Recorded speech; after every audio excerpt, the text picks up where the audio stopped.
আসসালামু আলাইকুম। আজকে আমরা একটা খেলার আয়োজন করেছি কলা গাছ বাবা। ওই যে উপরে যে কলাটা দেখতেছেন, ওটা যদি কেউ বায়া পেরে আনতে পারে 1 মিনিটের ভিতরে, তাহলে আমরা তাকে পুরস্কার দেওয়া হবে। আর আমার প্রতিযোগী ইসলাম মিয়া আমাদের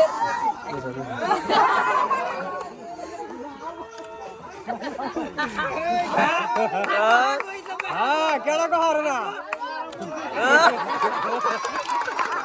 আরে সমাজ আরে ওই ভগবান তো আজা বেশি তো চাকো আমারে চাক দিও হইবো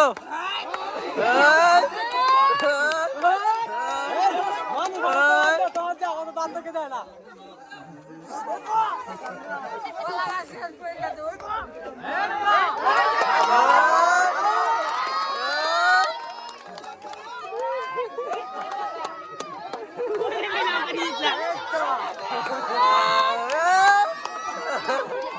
শেষ বন্ধ।